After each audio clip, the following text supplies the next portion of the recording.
반갑습니다. 네, 안녕하세요. 네, 오늘 드디어 우리 미디어 특위의 스타 김성훈 의원님을 전국 진단에 모셨습니다. 지금 국회 미디어 특위가 지난 15일 전체 회의를 열어 구성을 마치고 출발을 했습니까? 15일이면 아직 남았네요. 출발했습니다. 출발 언제 했습니까? 11월 15일 날. 11월 15일 날. 예. 예. 근데 이게 지금 12월 달이 12월 말까지로 돼 있잖아요. 그렇습니다. 예. 일단 제가 듣기로는 어쨌든 여기에서 언론중재법 네. 만들어진 계기가 됐던 언론중재법뿐만 아니라 포탈 개혁, 네. 예, 그리고 그 1인 미디어 네.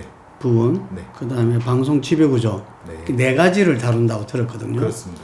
네. 예, 그런데 며칠 전에 그 언론에 나온 게 8인 협의체에서 네.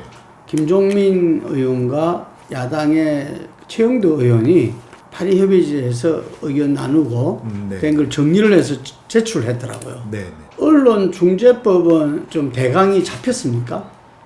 언론중재법은 가장 그 의견 대립이 심한 분야라 네. 일단은 그 홍익표 위원장님이 일단 합의 가능한 부분 합의라도 가능한 것부터 논의를 시작하자라고 해서 첫 번째가 이제 공영방송의 지배구조를 어떻게 구성할 것이냐. 아, 네 가지 중에서. 예, 그렇습니다. 그 분야랑 두 번째는 이제 모든 언론사가 원하는 포털의 어떤 개방성, 공정성을 위한 개혁 작업, 그 두 가지가 먼저 출발을 했습니다. 아, 그렇습니까? 그렇습니다. 네. 지금 미디어 특위 분들이 많잖아요. 네, 네. 그것도 뭐 소위라든지 이런 걸 꾸렸습니까? 분과에 지금은 소위 체계로 분과 체계로는 저기 나가지 않고요. 전체 회의에서 그냥 전체에서 계속 그 두 가지를 먼저 네네, 다루겠다. 합의. 네, 그렇습니다.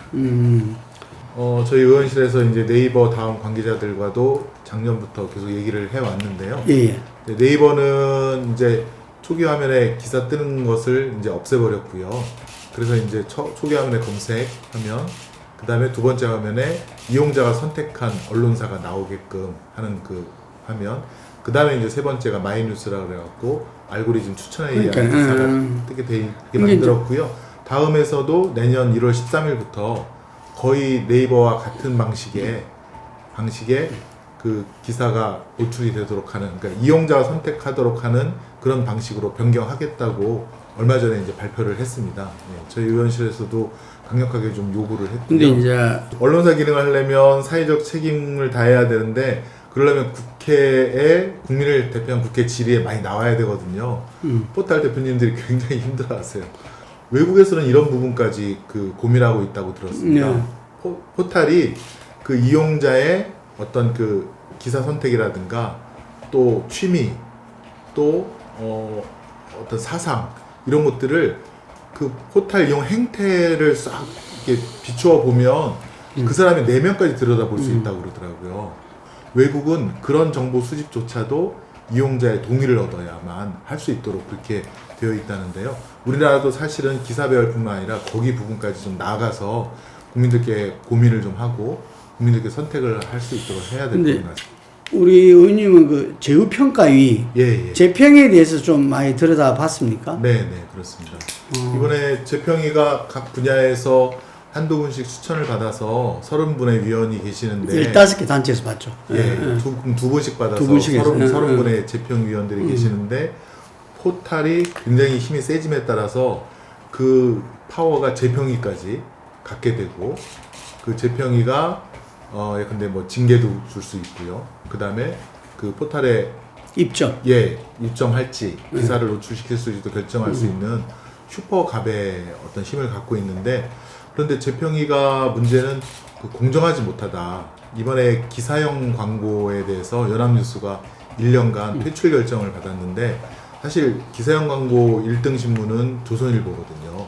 한 해에 976건의 기사형 광고를 돈 받고 마치 기사인 것처럼 해서 광고하는. 조중동 합하면 뭐 엄청나다면서요. 조중동이 합하면 한 25% 정도 됩니다. 세계 회사가 10,000개가 넘는 언론사에 거의 한 4분의 1을 기사형 광고를. 그러면 연합뿐만 아니라 있습니다. 그럼 조중동도 같이 징계를 먹였어야지. 맞습니다. 예. 그래서 제가 그 점을 지적했는데요. 어렵대요. 그거는 구두 경고라든가 이런 거로 다 이미 끝내버렸습니다. 그래서 저도 그 미디어 바우처법을 발의를 했는데요. 네. 말씀 주신 대로 국민들께서 받은 그 미디어 바우처를 정말 유용한 기사라든가 좋은 언론에 본인이 선택한 언론에다가 이렇게 줄 수 있도록 해서 언론사가 기본적인 운영비랄까요? 어떤 권력이라든가 재벌에 종속되지 않고 국민으로부터 받은 바우처로 기본적인 운영을 할 수 있도록 하는 토대를 만들어가는 법안을 발의를 했고요. 좀 더 계속 한번 추진하도록 이제 하겠습니다. 제가 볼 때는 이제 여야 정치권이 뭐 네. 다소 이견이 있다 하더라도 네, 큰 틀에서는 이견이 없기 때문에 조정해 나가시면 되리라 보는데 지금 윤호중 원내대표가 저희들 인터뷰에서 네. 포탈 개혁은 여야 간에 이견이 없다. 네, 네. 지금 이견이 있다면 어떤 이견이 있는 겁니까? 지금 이제 예컨대 기사 배열할 때 그 알고리즘에 대해서 공개하고 그거를 평가받는 전문가들한테 그런 것을 법안에 여당 의원님들은 좀 넣고 싶어 하시는 것 같고요. 야당 의원님들은 그거는 좀 반대하시는 것 같고 포탈이 어쨌건 세 번째 화면에는 알고리즘에 의한 기사를 제공하니까 그러면 그 기사가 올바르게 알고리즘을 통해서 올라온 건지를 좀 외부에서 전문가들이 같이 함께 평가할 수 있도록 하는 그런 부분에서는 이제 좀 이견이 있고요. 다만 이제 아까 말씀하신 포탈의 그런 폐해성에 대해서는 여야가 충분히 공감을 하고 있습니다. 사실은 포탈이 이렇게 나오는 이유도 지금 검색 그 점유율을 보면 구글이 점점 올라가요. 50%를 넘었습니다. 아 그래요? 예.